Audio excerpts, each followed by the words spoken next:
Hey, what's up? It's Rashad Antonio. The Upon Further Review, Dune Part Two, all spoilers. Got to talk about the thing to talk about the thing. And when I mean from the jump, we talking spoilers, man. Full disclosure, me and Tony usually don't talk about this, but I had to because I was bubbling with excitement after I came out the movie theaters. I What? just love the text you sent me. Hey, can we talk? And I'm thinking, oh, my man ready to do the podcast already. I said, what time? He said, no. We're not recording. I just need to talk about what I was like, all right, cool. So I called Rashad. Rashad don't say hello. He don't say what's up. He just says, hey man, what did I just see? So yeah. Yeah, that was my reaction. Like I walk out the movie theater and I'm being honest. Two totally different movies, okay? But I felt the Yes. same way I felt when I left watching The Last Jedi. Was like, huh, they're taking this in a direction where like I was not counting on this. You know what I'm saying? Like, again, we don't read the books. I had some people Mhm. who was really upset with me on TikTok that I don't read no books. She's like, I gotta read the books. I'm like, man, no, thank you. Going into this blind and really just having fun with it. That's just kind of how we do stuff. Let's just stuff that we already know about. Yeah. Mhm. Man, I felt the same exact way. Like this movie was just, it was so much stuff that happened. How'd you feel, Tony? Yeah. After seeing it, you know, I went to go see it in IMAX. I'm not even going to tell you. I Me think I too. already told you what my experience was with that. Did I tell you about, and when we finally got it working in the theater, I'll just leave it at that. Sitting there watching it, I watched through it, and the whole time, I think I went through almost every gambit of emotion that you can have Yes. while watching this movie. And then when it ended, I was just like, man, I see this. And I was just amazed that they were able to pull this movie off in in a way that is rewatchable So and also rewatchable. and also a way that's rewatchable, a way that I think pays perfect homage to the source material while also making subtle changes for, what I'm saying, to make it their own thing. And man, oh man, did they make it their own thing. Those Bro, are like like, the options that I came through. yeah. Yeah. I mean, just initial reactions, man. I was really I was pleasantly blown away. This is my first takeaway from this movie, to be honest, was I was also just like the first Dune, I was pleasantly confused because Okay. I love something that I have to pay attention to and it's hard Mhm. to anticipate, like it's not just the run of the mill hit those same story beats every time and I know what's going to happen. Mhm. Like to be honest, the first the quote unquote not so much heel turn of Paul Atreides. Yo, we talked about this yesterday too. Tony was like, he always was the villain. I'm like, bro, but it didn't feel like it. And I'm like, man, okay. So I can pinpoint the moment where he turned to the Okay. audience, even though Okay. he was on job the whole time. You know what I'm saying? Okay. Because from a certain point of view, he just tricks the Fremen. You know what I'm saying? Oh yes, sir. But when he really turned when he saw Gurney, that was the cue to me in the movie when he turns to like, okay, I'm about to really do this for real. Because after that, Shawnee questions him. It's like, yo, Yeah. what's good with your boy? And then he was like, oh man, he's family. I'm trying to help him with the tent and all that good stuff. And then when they was in the tent at night, she's like, what do you mean? because he's like, yo, I can get the warhead, like I can get the atomics, I can blow up Yo, like the spice refinery, you know what I'm saying? Because if you can destroy a thing, that means you really got the power, you know what I'm saying? He got this joint like Tupac and Juice with the gun, you know man. what I'm saying? And And she's and like, as and as hold on. Kanye West said, no one man should have all this power, man. He was like, I'm not about to be on this planet forever. I think that's probably around the time that in most heroes' journeys or whatever, they, in this hero journey arc of movies, someone loses their mentor or whatever. Yeah, Granted, he lost what he thought was both of his mentors, yeah. which was Duncan Idaho and then Gurney as well. And his He dad. comes and his dad. And then he comes back. He gets one of those mentors back or whatever. And this mentor to me, and I'm just going to use this as a base, people. I'm not saying that they're alike. It's the antithesis of what happened in Game of Thrones. In Game of Thrones, Daenerys Targaryen, she had all her, not necessarily her mentors and the people who were her advisors, who were the ones that were able to keep her on a leash and let her still be. It's like, hey, you're the dragon, but hey, you know what I'm saying? You need to chill out some on stuff of that. And we knew who those people were. It was Masende, it was Jorah Mormont, Yeah. and it was somebody else. I can't think right now. Those were like the people that were able to keep her on a leash. Even After she Tyrion. lost all those people, yeah, I mean, was Tyrion really? To right, an go ahead. Go ahead. Go ahead with your analogy. I'm but sorry. like I said, after she lost those people, she became what folk would say was unhinged or whatever. What happened with Paul, he lost his mentors, but he gained one back. And this one basically kind of, Paul has always had that vengefulness in his heart for what happened to his father and his house and his family. And you had Gertie back like, hey, when we got all these fremen here, yo, when we gonna get our get back, yo, for real, get our That's big back. all he They gonna wanted. we gonna get it back in blood, baby. When we gonna do this? And Paul kind of was like, always like, hey, we gonna do things in a certain way, whatever. Gertie came back and started stoking that fire. Paul was like, you know what? You're right. He was like, yeah. And then when Gertie just said the word, he was like, hey, I know where your father atomic stash is. He said, huh? It was a look on his face like, what? You know what? His atomics. For y'all that haven't watched it, y'all just watching us here, the atomics are basically their atomic weapons. And every family, great house or whatever, has a cache of atomic weapons. So imagine United States, the president, someone tells the president, hey, we got the atomic stash. And and they go and they find, and he shows them where the atomic stash is. And it's like all these thousands of missiles, atomic missiles, where they could just fire them janks and destroy whatever they want. That's what kind of, in my opinion, pushed them over the edge to be like, you know what? Maybe mom is kind of right about this and stuff like that. And made him who he is and made him what he was and what he ended up becoming.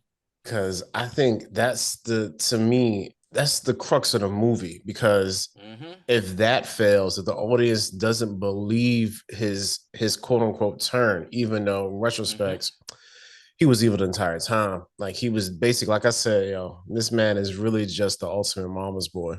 He followed his mother's instructions to a T.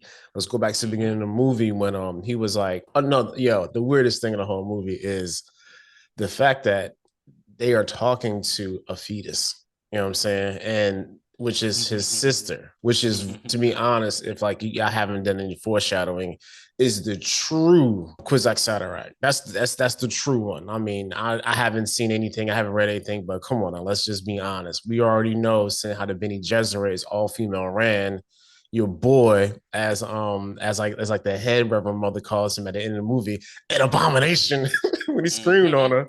Like she's the real one. So anyway, they're talking to her, right? And this conversation between Paul and his mom, and she's like, "What's the problem?" He's like, "Man, I really trust the people. I'm trying to be here for the Fremen. I'm making it, Mom. I'm making a difference out here." And she's like, Yeah. "I don't give a damn about none of this." And he said, "Hey, your sister said stop being a little hoe. You in love now, and I need you to get focused." Basically. and Basically, and then he was like, you out here chasing some Fremen booty. Well, mm-hmm. we got we got some stuff we supposed to be doing right now. He said, look, you're supposed to be basically keeping your hand for the actual person you're supposed to be with. You know what I'm saying? So in the beginning, I was like, who are we talking about? And then by the end of the movie, when he says, hey, look, Florence Pugh, yeah, you mine. Yeah, Hey, yeah. I'm gonna save your daddy because I'm just gonna be nice about this, but you mine.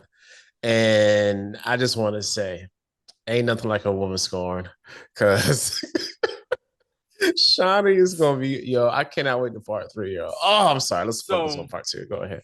another thing that once again just completely like blew me away with this movie is the cinematography. The cinematography, Tony. how it looked. Tony. The first movie was fantastic with it.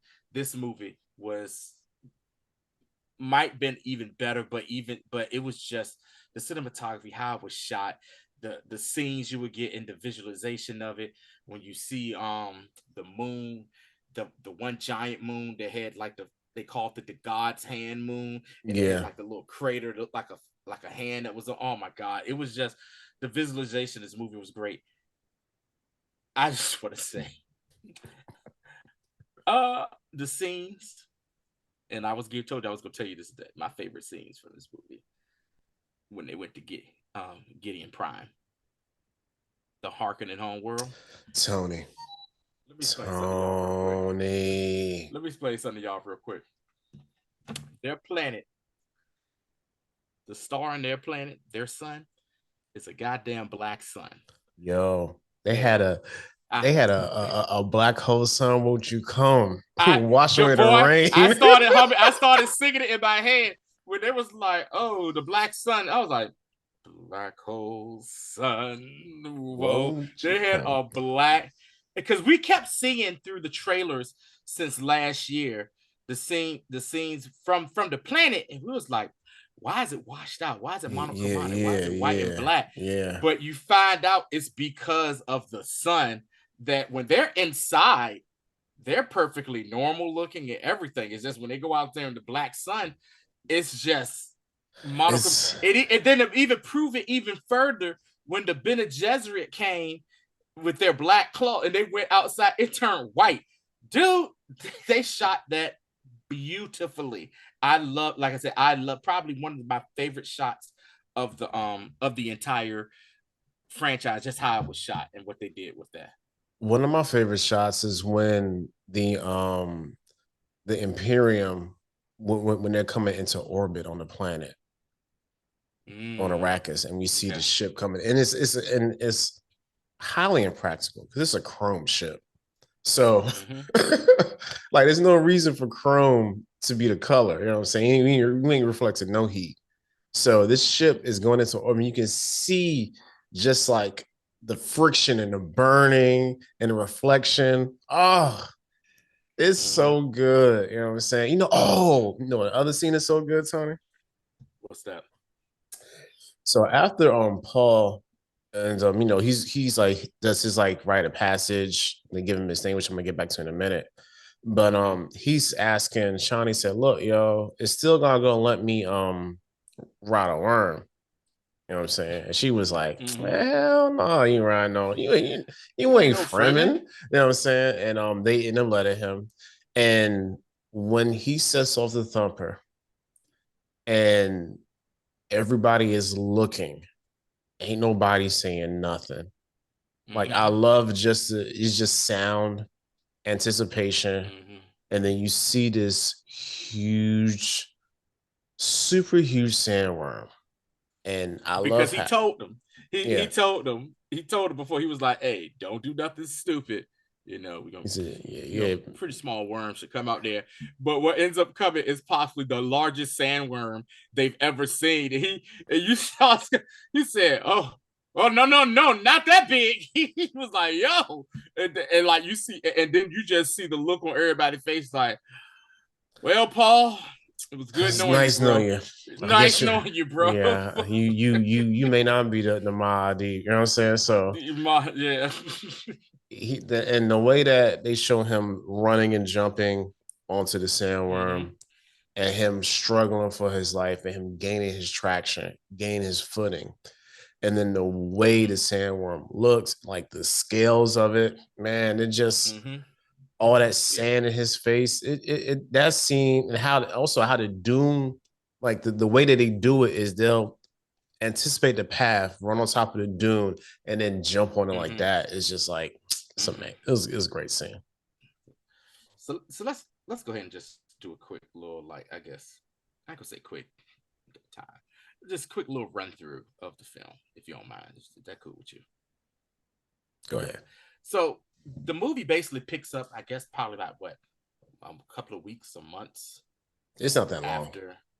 It's not that long after. Well, she's pregnant a little bit, but but she's she's not even. showing. It's barely first trimester.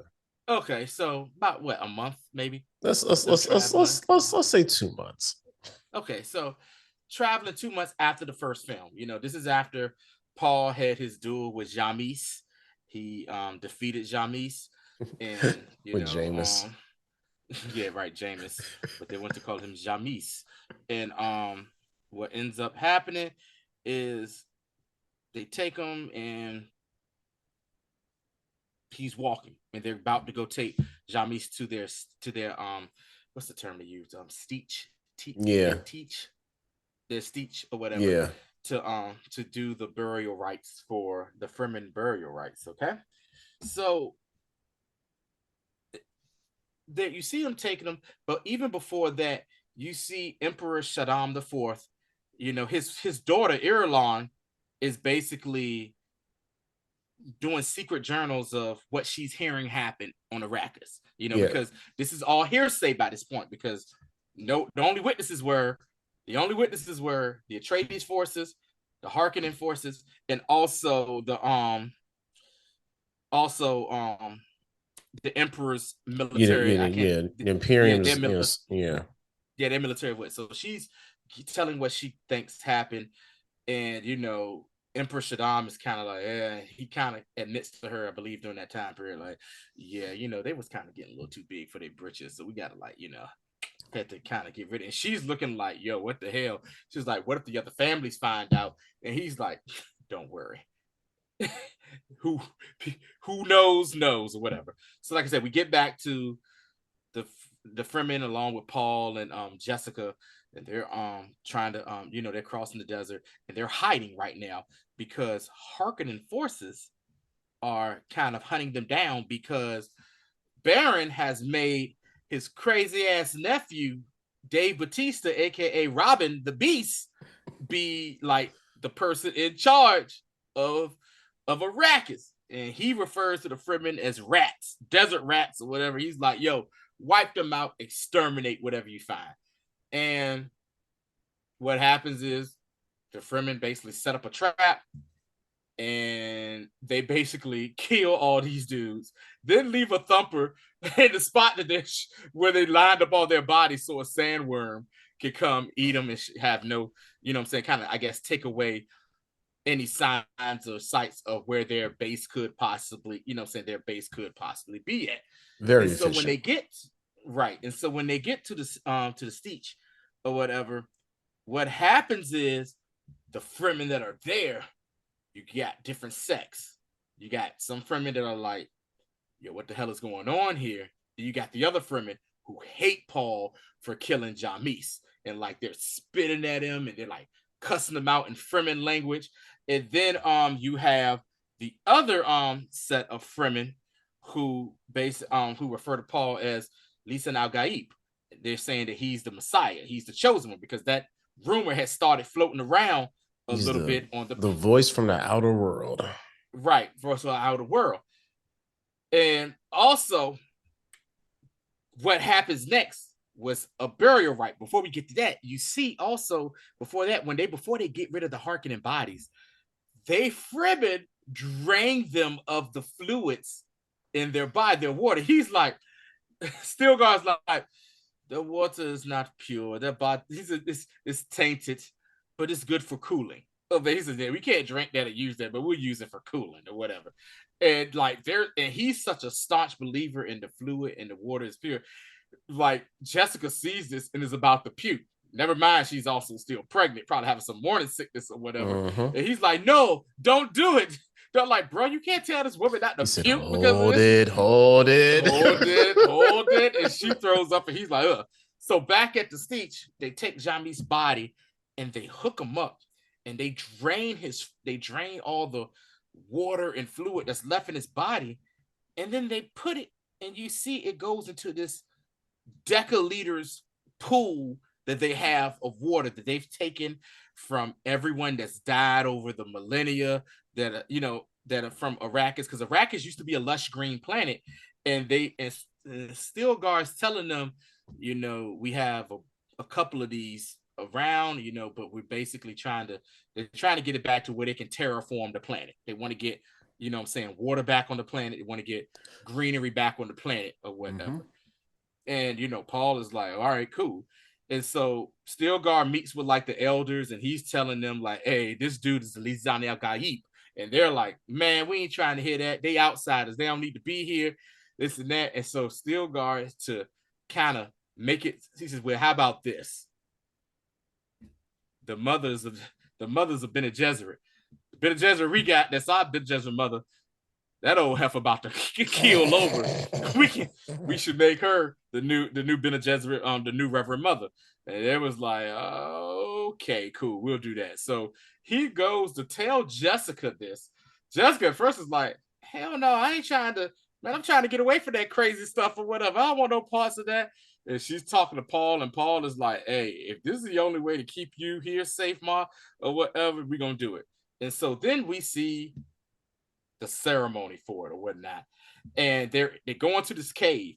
Mind you, you have some Fremen who believe in the ways of the Bene Gesserit. They believe in the El Gaib, the Liza El Gaib prophecy. And then you got the other ones. Come to find out, Southern Fremen, which is what Stilgar is, believes in all of that. While you got Shani and her homegirl, who probably, in my opinion, probably the most worthless person is in this film, like sitting there just hating, and they're like, they go out to make her drink that worm piss, that poisonous worm piss, and she's gonna die for it. And they were like, and Paul is like, what are y'all talking about? And she was like, yeah, they Southern Fremen. And she was like, you don't hear the accent, which is even more funny because Stilgar does have an accent, and her and the other people don't. So you see them, they go into the cave, and Jessica and the old Reverend Mother for them, they have their little communal moment, and then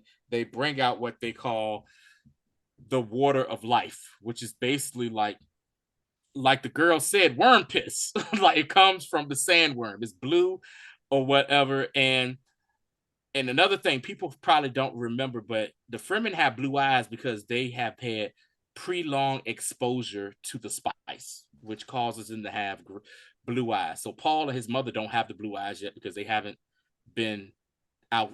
They haven't been on the rack because they haven't been around the Fremen a long time enough. And so she takes it and she starts to tweak. And they basically saying like that water of life basically passes the knowledge of all the Reverend Mothers that they've ever had, which is like thousands of years of it. Happiness, sadness, grief, all the emotions, they have it, and it opens up their mind and it opens up their eyes so she can see everything that's going on. And when she does it and takes it, the old head Reverend Mother sees it, nods, and then she stops and looks and like it says like a word, is like, yo, this heifer pregnant? And like, then she what have we done? You know what I'm saying? What have we done? So basically what they've done is basically that water expands your mind, what it is, to where you are almost all knowing of everything in that planet and everything that's going on. They not only did Jessica get this, her fetus, which is Paul's sister, does the same exact thing. Mm-hmm. So this fetus inside of her awakens. Don't awaken as in the birth, inside of her knows everything that's going on, knows the history, and begins to communicate like like it ain't nothing with mom, and kind of it like telling her, hey, tell Paul to do this. Make sure Paul do it. Like, and Paul is kind of like, yo, I'm tired of her telling me kind of what the hell to do, type situation or whatnot.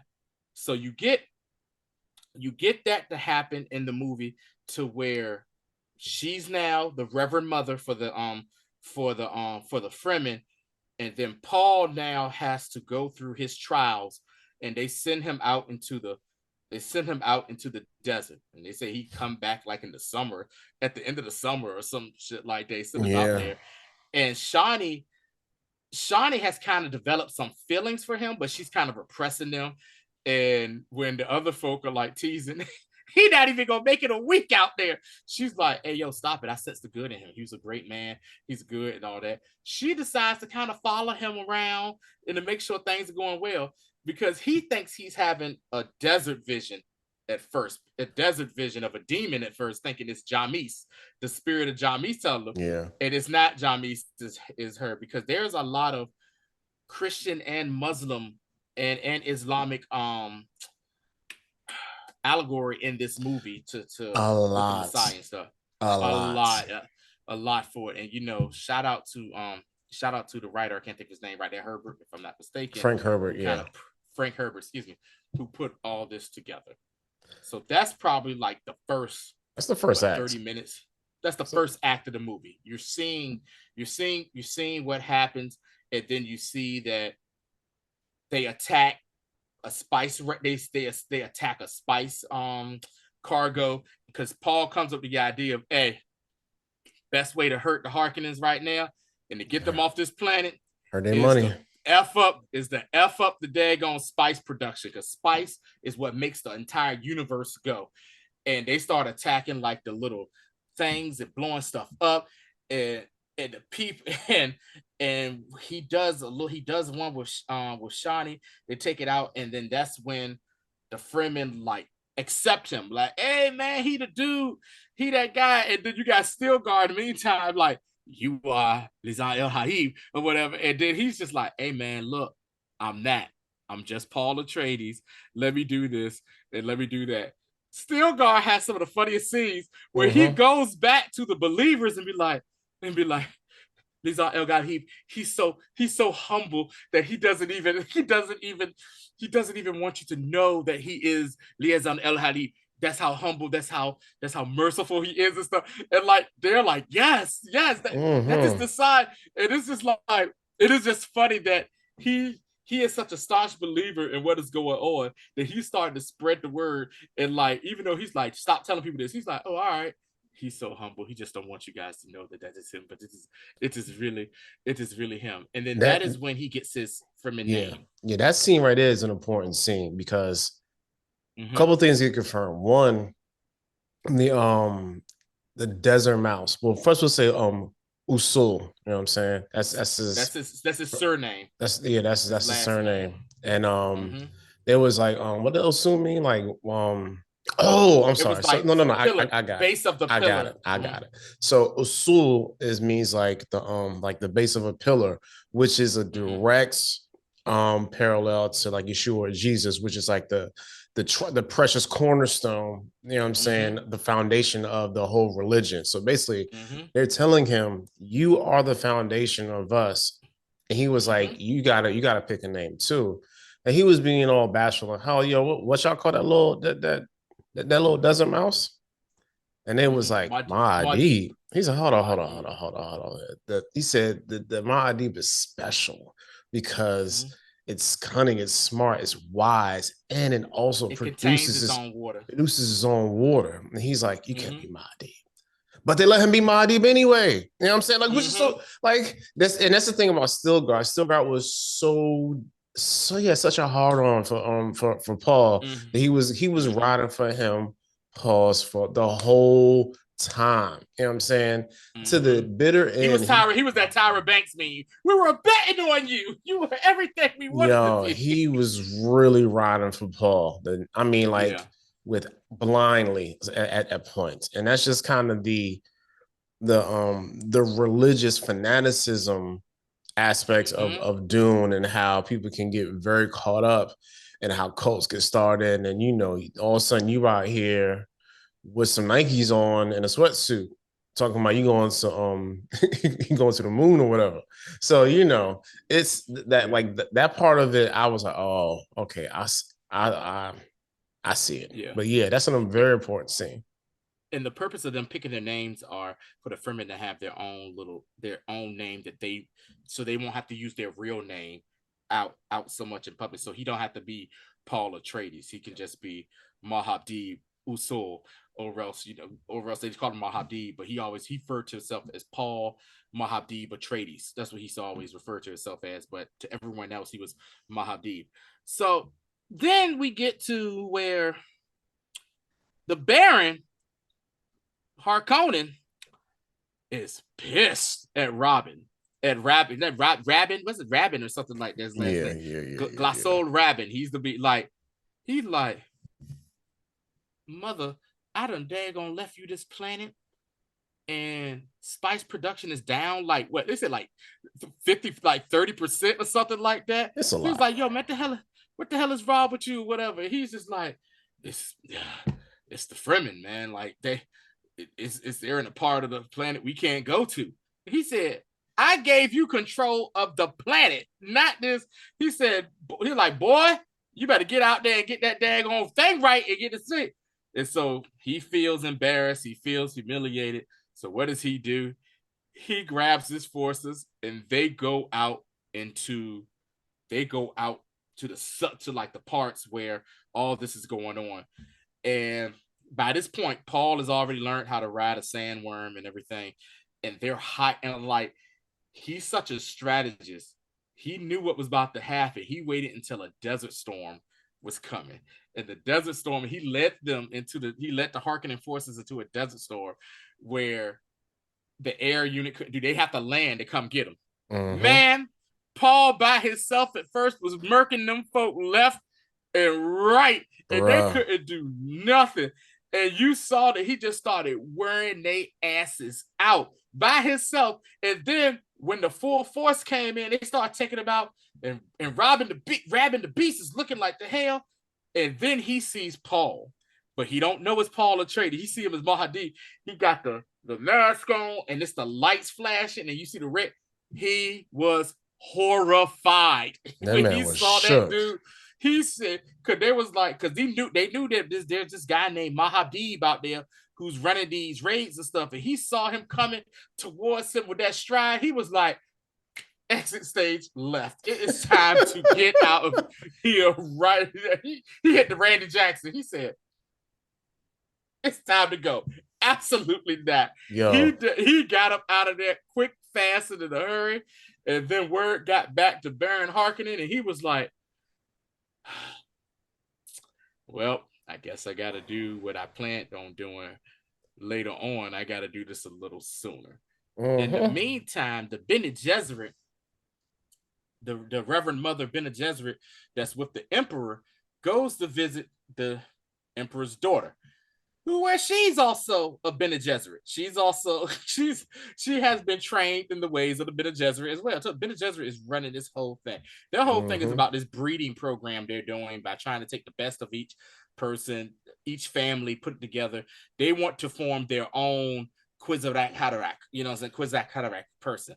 So she tells her, hey, the girl was like saying, are we sure that Paul Atreides is dead? And she's like, yeah, he's dead. We ain't got nothing to worry about. But we had a backup plan with the Harkonnen family.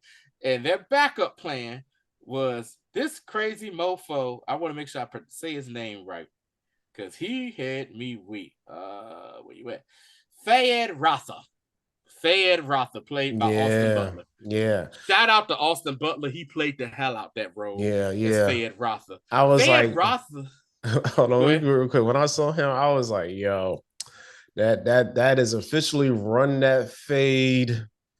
Fayed Hoffa. I'm like, yo, when I mean that man was trying to run the fade with everybody. Yeah. Hilarious, yo. Yeah. I just want to say thank God that Austin Butler finally got rid of his Elvis accent. That That was crazy how that works. that he like to this day sometimes he still has his Elvis accent or whatever. He did it for so long. But when Fayhead Rafter is the younger brother of Raban the Beast. Hey, And where's their daddy? Did Big I Worm kill their daddy? I'm gonna go ahead and say yeah. It feels Big like Big Worm killed their big daddy. Floaty Harkonnen probably did kill his brother or whatever it is. So Fayed is basically the Baron's favorite nephew. He prefers him over the Beast Rabin. And his master plan was this. He was gonna let Rabin take over Arrakis because he knew that Rabin wasn't smart. He was just a bloodthirsty, you know what I'm He's a saying, muscle. wild card muscle. And he said he was just going to be so menacing and this and that, that when he put Fayed to come and take his place, that people would like him more. But the thing is, Fayed is psychotic as well, but he's smart though. He knows how to use his head, but he's a nut job. So this is when I told you we see Gideon Prime and we see how the Black Sun or whatever. This dude for his birthday has set up a coliseum set up, right? And on top of this, he has 3 girlfriends that are goddamn cannibals. The girls that were he slid. The guy comes and gives him like some swords, some knives to choose from. He texts the one, and then he just checks to see how sharp it is. He just slits the one servant girl throat and was like, the tip needs to be a little sharper. And then he was like, "Oh yeah, give them to my girls over there. They ain't ate in a while. They like fresh. Like he said, y'all want some fresh liver?" I was like, "Ugh," or whatever. So the gladiator style thing was set up to where they had 3 of what they felt were the last remaining Atreides forces guys, 3 guys, and they basically drugged 2 of them to basically make him like he was such a great guy, which is the theater of it. And you see the crowd, they loved him. But then you see Baron Harkonnen shows up, surprisingly, and they're like, yeah, but there was one person that they didn't drug, and that's because the Baron was like, I want to see how good he really is or whatnot. So Fayed takes out the 2 drugged up guys, and he gets to the one Atreides guy who's still a, you know what I'm saying, who's not drugged up, and they going at it, whatever, and he finally kills them all. The crowd goes nuts or whatnot. Meantime, the Bene Gesserit are there to watch, and they say, all right, cool. This is the guy right here. So the Bene Gesserit, once again, this is a what I like to call a breeding program they want. They send another Bene Gesserit woman to go seduce Fayed. Her name is Margaret Fennering. They and she, you know, she's a friend of the emperor, but they send her ass in there to basically, hey, do the test, do the same test. We're gonna do the test with the hand inside, the torture test they did with Paul and everything like that. But also, I need you to seduce him and get some of that Harkonnen specimen, Get if the you know what I specimen. mean. Yeah. Get that specimen. That's the main thing. So he took the little test with the hand thing. They don't show that part, but apparently he passes. And then she goes back to meets the Reverend Mother, and she's like, "Did you gain the specimen?" And she rubs her stomach and says, "Yes." What is going on here, people? What this? What? This is some eugenics type stuff right It here. This is is. It this is is some straight up very eugenics trying much to God Almighty. eugenics, man. I don't like the amount of stuff that Frank Herbert put into his books. Mm-hmm. It's just ridiculous. And just listen to people talk about it and reading a little bit. The amount of stuff Mm-hmm. that went over the population who should be reading his books head. Mm-hmm.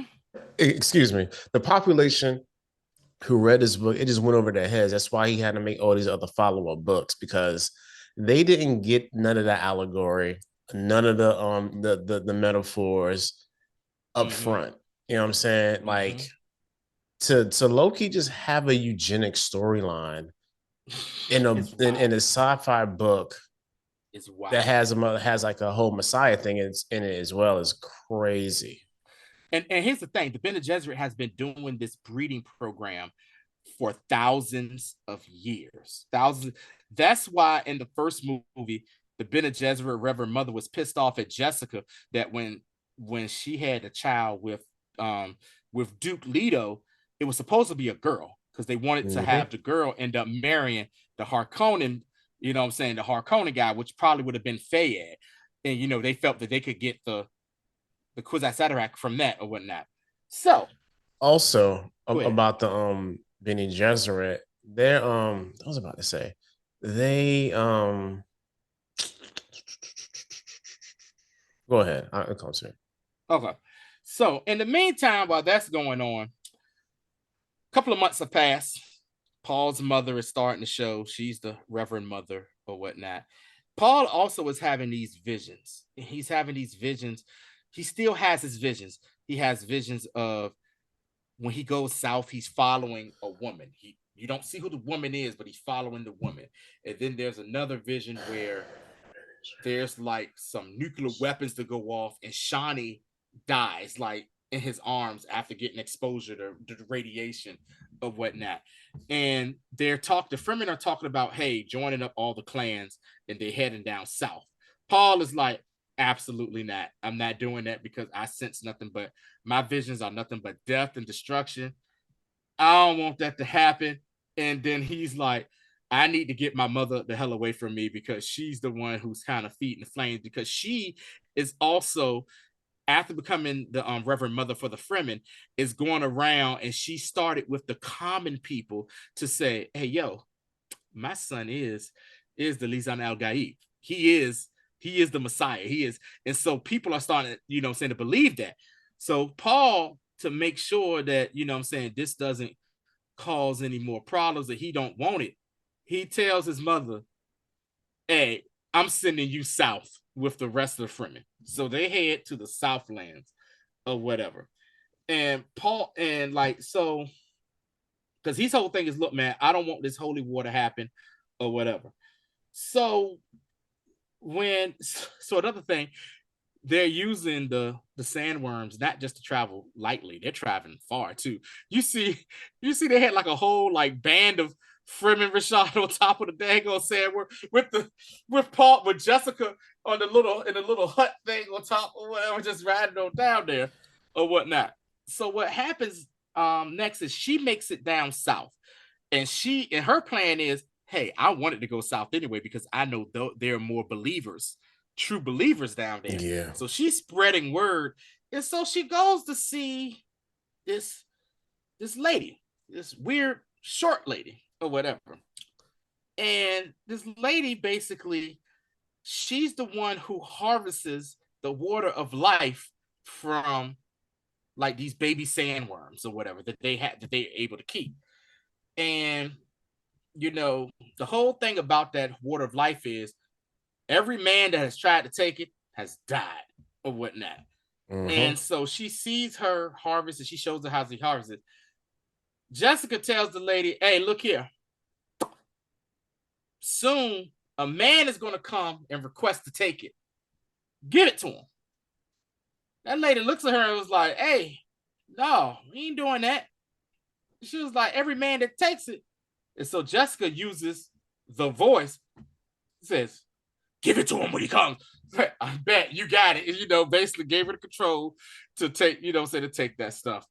When you gotta tell me twice. You gotta tell me twice to what happens here, okay? In the meantime, Fayed is now he shows up with Uncle Baron on Arrakis. And Rabin is like, what the hell he doing? Uncle, what are you doing here? Better yet, what the hell is he doing here, to his brother? And it was like, yeah. And so Fayed was like, hey, brother, how you doing? And then Rabin came to him, was like, hey. And he said, I think he told him to kiss his foot. Or so he said, oh, you need to be kissing my yo, foot. I remember they got into the talk. He said, what are you doing here? He said, it's kind of early. I'm trying to figure out why you even awake. You know what I'm saying? He says, early, yeah, Yo, why you even whoa? And then run that fade, two-piece that man, throws him on the ground, and then tells him to kiss his boots. And kiss my boot. And And then tells him, You have embarrassed the family long enough. You've embarrassed me and you've embarrassed our uncle. This is a rap, Jack. Let it go. Now, one thing I did skip too is Fayed had actually was trying to kill his uncle at one point to take over the Harkonnen Empire, but the uncle like already knew this, and the uncle was like, "Look here, you stop trying to kill me. I'm gonna give you Arrakis, and eventually you're gonna become the new emperor. I got things planned in motion. Chill the hell out." And Fayed was like, "Oh, Okay. bet we can work with that." That'll work. So Fayed goes, and they like basically they figure out where the sheet is of the for the Fremen, and they destroy that thing. They straight up bombard that thing like my grandma would say, no, not one. They was dropping everything, and basically it sucked because not only did they destroy the sea and they killed a lot of Fremen, they also kind of destroyed that water pool they had that, you know what I'm saying, they used to drain, that they drained and put like the dead in or whatnot. Yeah, it's killing birds and everything. Killing birds, they was murdering everything. And you know, they're thinking, hey, we won, they leave. And they think they got they're like, yo, did you get this Mahdi guy? It was like, yeah, we pretty sure. And it was like, are you sure? Or are you pretty sure? Like, yeah, we're sure we got him. He had been in there, he's dead. In the meantime, good old Gurney shows up.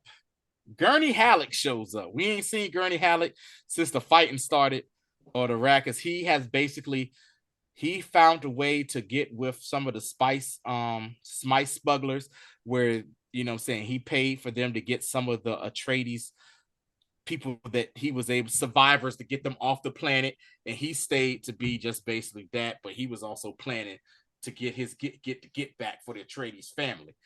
And he meets up with him, and I think we talked about this earlier where it was like, hey, blah blah blah blah blah. And he was like, and he was just like, yeah, man, they think I'm this messiah, but I'm not. And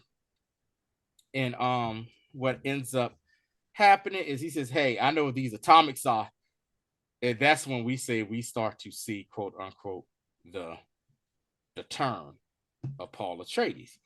In the meantime, Shawnee is telling Paul, like, hey, what are you thinking right now, dude? Like this and that. And he's saying, like, I don't know. I don't want to do this, but I want to do this.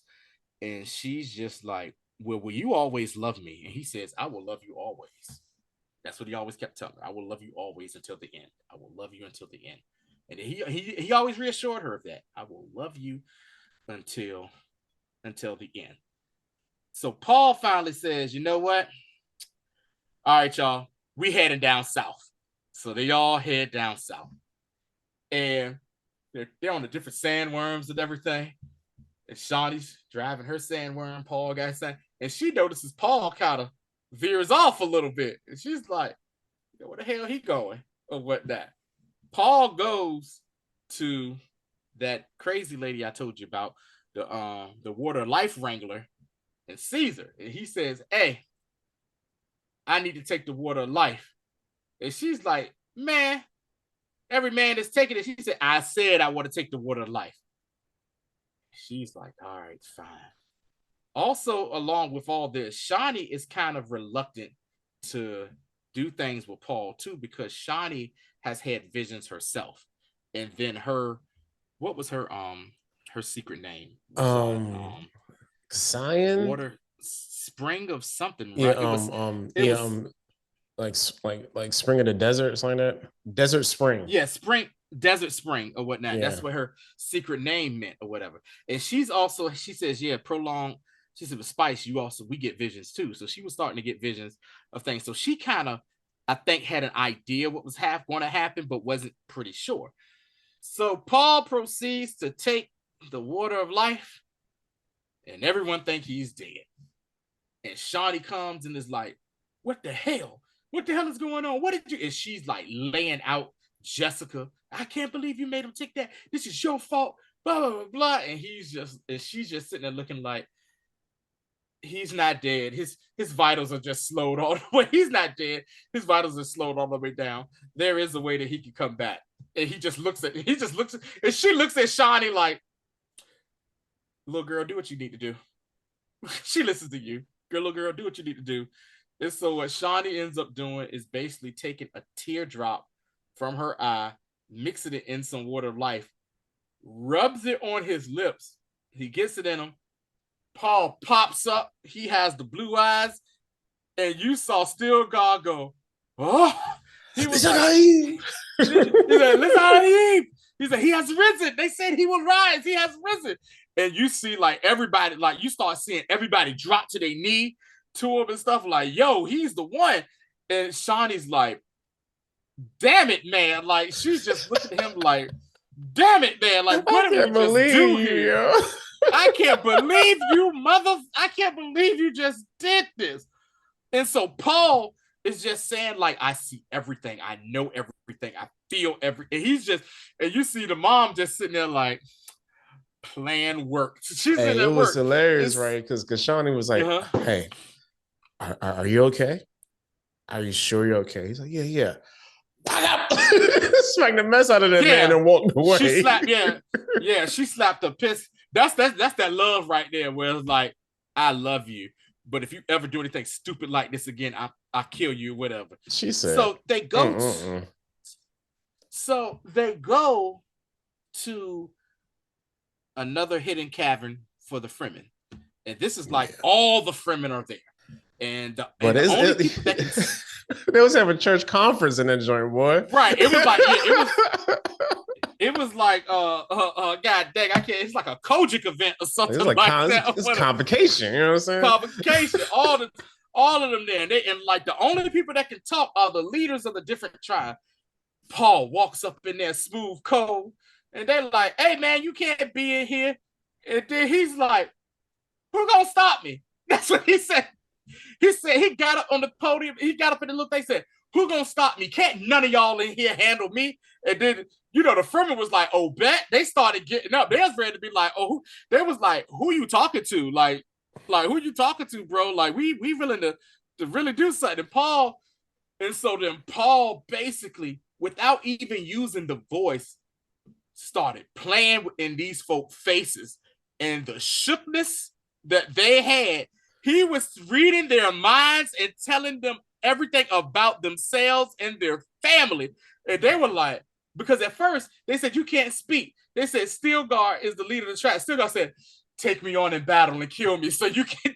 That's how devout Stilgar is. He was like, hey, yo, go ahead. Why am I gonna kill my best friend out here? He said, why am I kill the best of us for this and that? And when he damn bucked and started telling, he said, you. And he was like, your mother, this and that, blah, blah, blah, blah. And he started telling the other folk, man, that whole crowd dropped to their knees. Shawnee, the only one that was like, so this what we doing? And then what's your boy name? Oh, Gurney was like, man, sit your ass down. Yeah, I know. She was like, get down, goddammit. He said, that boy spitting. Sit down right now or whatnot. Man. And then we doing the crazy part too, that whole scene. When the Jessica Reverend Mother was like, okay, slow down, pace yourself.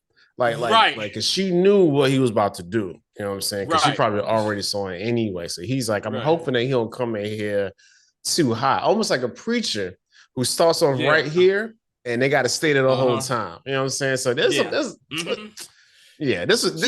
was church. This was Friday night service. You know what I'm saying? At a convocation. Because her daughter that was still inside of her was like, hey, tell him to chill out.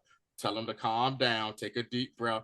And all that. And also too, we also see what the daughter, what's her name? Aliyah, what she'll look like, because Paul had a vision of her where he was sitting, and this is a future vision. Way in the future. Way future, because Arrakis had water flowing, and she was there, and she was saying like, Paul, you know what you have to do, type thing with him. And so the people start to follow Paul, and they start hitting some more of the little spice racks things or whatever. And then like basically it's gotten so out of control. The emperor Emperor Shaddam is like, hey, yo, we going to Arrakis to see what the hell is going on and who the hell this Mahdi is. Because even the Yeah. Reverend Mother with it, she's like, yeah, he's some religious fanatic. But they're like, no, dude, they're saying that's Paul Atreides. So the Emperor, along with the other great houses, they all show up to Arrakis, but the Emperor is the only one that comes down. Paul basically sets up a plan where there's another sandstorm coming, comes over, he wipes out everybody. Him along with the other Fremen. Gurney Halleck get back and kill the Beast Rabbin, because the Beast Rabbin was the one that gave him the scar on his face. And then they have, and then also too, before that happened, the Emperor is looking at Baron Harkonnen like, yo, the hell you got going on here? And he basically like, look here, man, I don't know. And they was about to kill him at that point.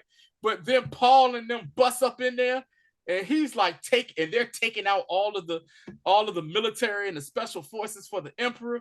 And then he does the coldest thing ever, because after drinking that water of life, his mind opened up. He knows everything. He looks at his mama and is like, hey, did you know we Harkonnens too?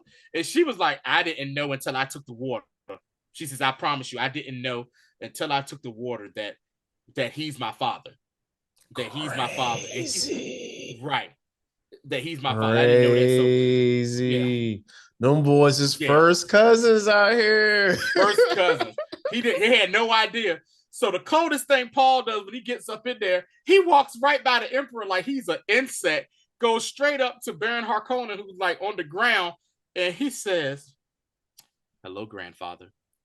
And just stabs the dude and kills him and gets his get back for his father passing away. Then he looks and he sees the Emperor and them is like, hey, yeah, take the prisoners away. Oh, he says, take the prisoners away. We got to discuss some things. So they're talking, and Herney Gallic basically lets them know, hey, dude, the other great houses are here, and they're sending down messages like, yo, what the hell is going on down there? And that we about to come down there. He said, Paul said, yeah, you do this. You tell them if they attack, I'm going to unleash my atomics on the entire spice stash, and they ain't got nothing no more. So you tell them to chill the hell out of whatever. And so then he says, bring the Emperor back on up in here. So the Emperor comes in there with his daughter, with the Reverend Mother Bene Gesserit, and Fayed is still there. Fayed Ratha is still there. And he's like, so look here. He said, I already know what you did, bro. You set my family up. You the reason why my dad is gone and all this. And he was like, I got my people. This is what's gonna happen. You are basically gonna yield you're gonna yield the Imperium to me.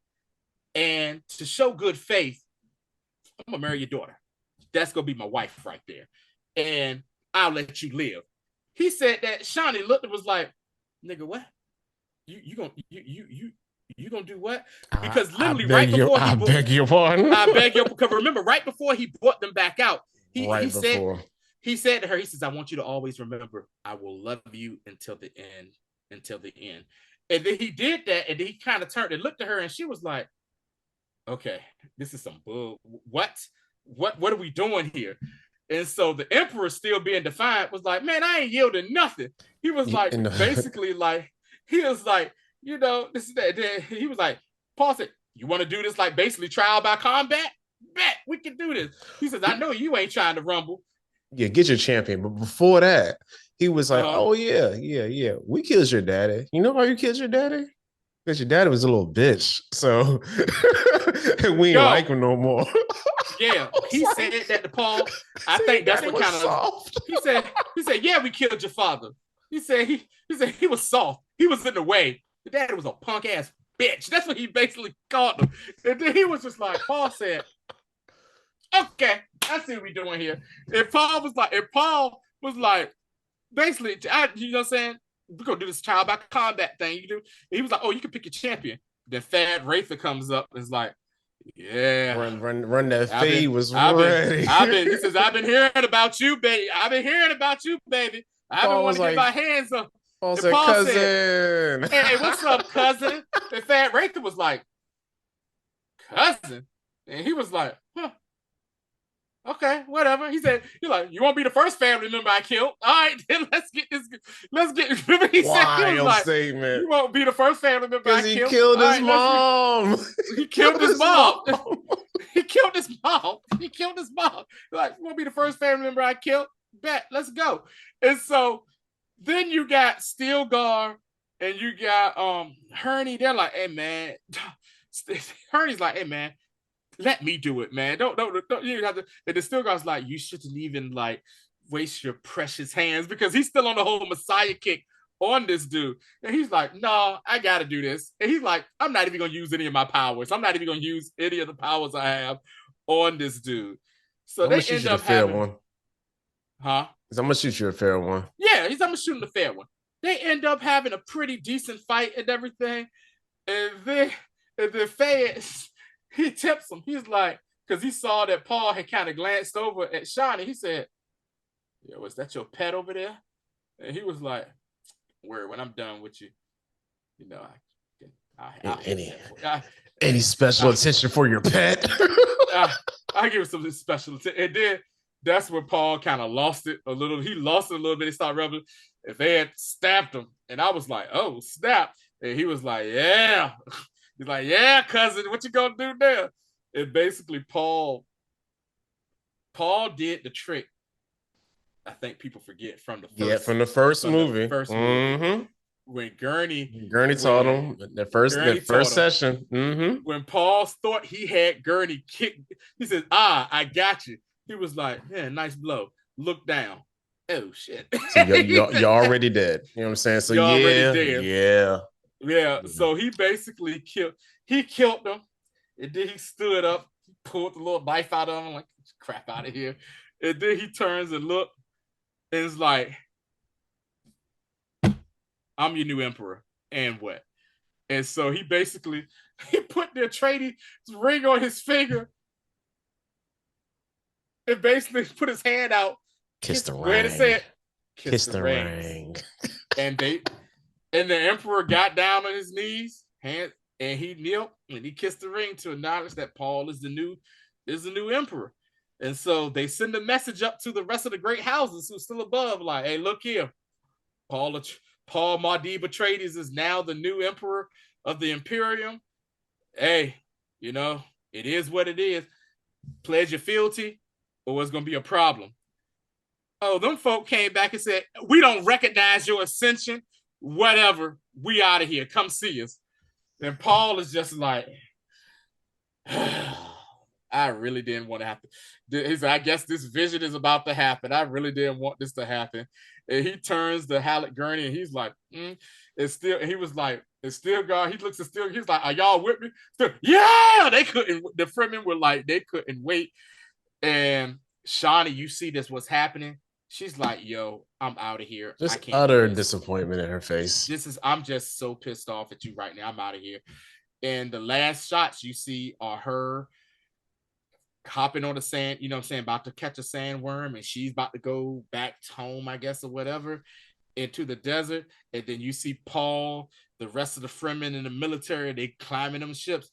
And the holy war in his father's name, as he said, in my father's name is about to happen, man. Which is going to lead us into the third film, which is the second book, which is Dune Messiah. And good God Almighty, I mean, whew, such a great movie. Such a great movie. There were some changes in the film than that happened in the book. Like I think in the book, the emperor killed the beast Rabin and had his head on a platter for the uncle to come to be like, yeah, this is what happened because your boy didn't control the planet. He killed his nephew. Also, too, another big change was his sister. He actually, what happened with Paul being out with the Fremen was like a 3-year thing. His sister actually was born, and she was like a little weird, blue-eyed, could see everything. Like a greater role. Yeah. A greater role in this whole thing. And she's the one that actually killed Baron Harkonnen. And I mean, those are kind of like the big. Another thing too was just how Danae kind of treated women in this. aside from the Harkonnen just indiscriminately killing women, because like the Baron did it too, which is like really weird. Yeah. Um, they have way more agency. Even the whole scene where Shawnee and Paul are talking, he's like men and women the same. You know what I'm saying? In our Yeah. culture. So Yeah. yeah. Here's some possible spoiler things that could be coming up soon with this for the next movie or future movies of the franchise. Some people are wondering how the hell is Paul and his mother Harkonnens or whatnot. So this is what I found out through Cliff Note stuff. Paul's mother, Jessica, is the daughter to the Reverend Mother that's with the Emperor or whatever. She apparently back in the day got attacked and raped by Baron Harkonnen. Oh, so she's like the And bastard that's how child.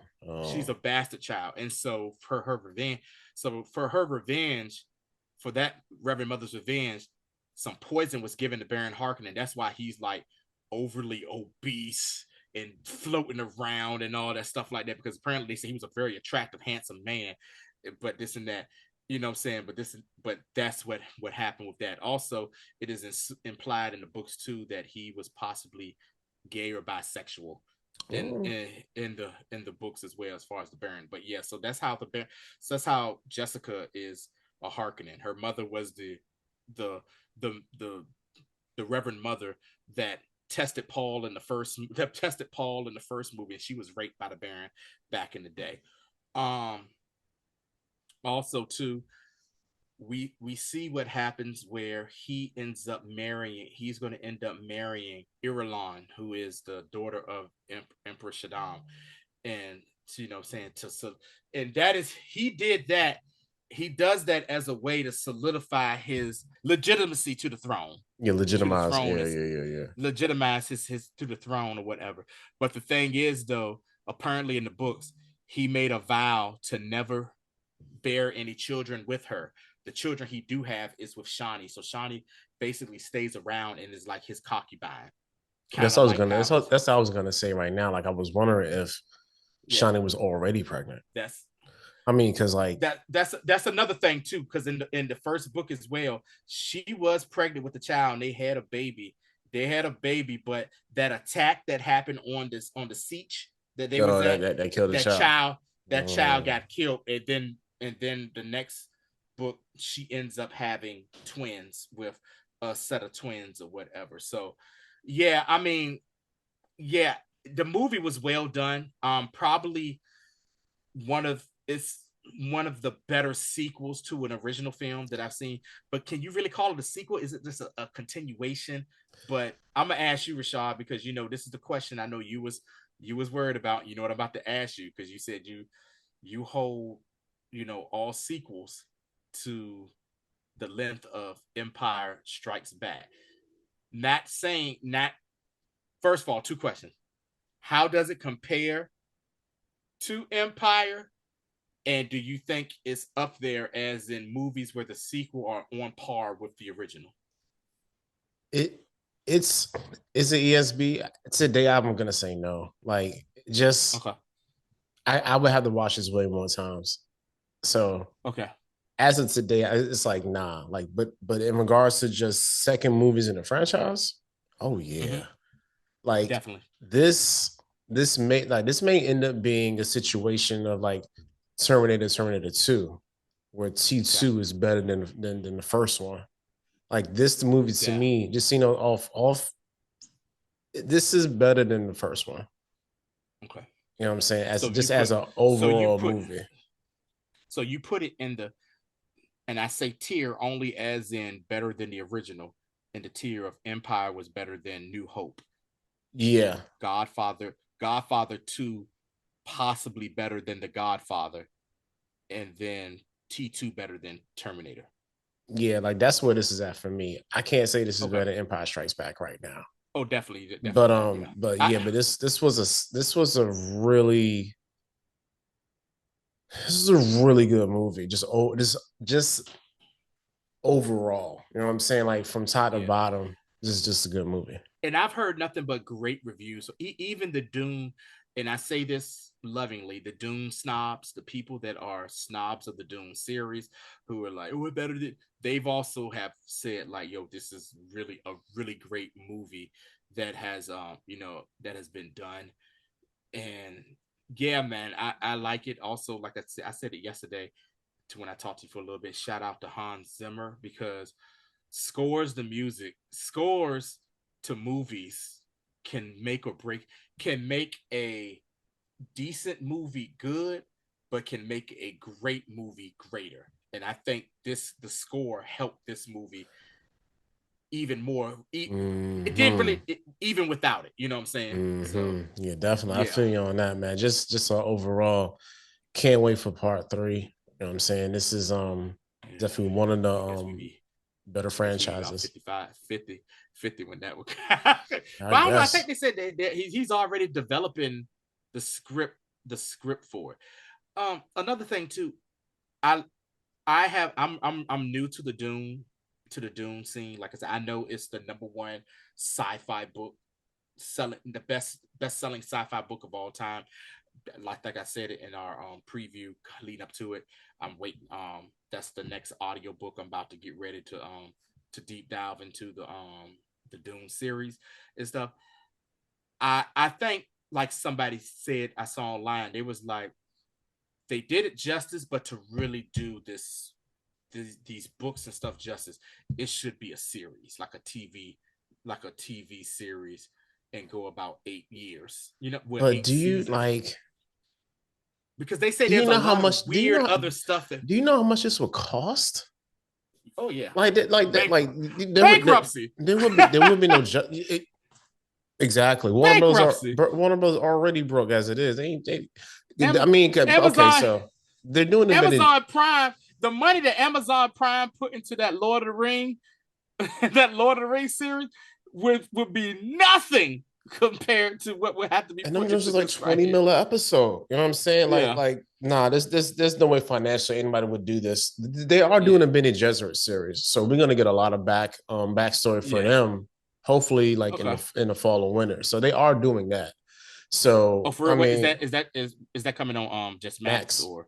Max, it's gonna be Okay, on Max. okay, So yeah, that was one of my most anticipated, I think, of this year. okay. So yeah, like Yeah. we're gonna get some of this stuff, man. But is there a way that we could possibly do that? But yeah. But on that note, we'll wrap this one up, man. We appreciate y'all for Yeah. coming through. If you watch Dune, definitely type out, let us know what your favorite thing was. We will be back Wednesday with Shogun on FX. If y'all haven't gotten on Shogun, Man, y'all get gotta them, man. watch I would that. I would like to say that I'm proud that I got basically a lot of the people I work with on my shift at my job into it. Some folk was like, "Yeah, so, yo, this is so wild" or whatever. So, Uh-huh. so yeah.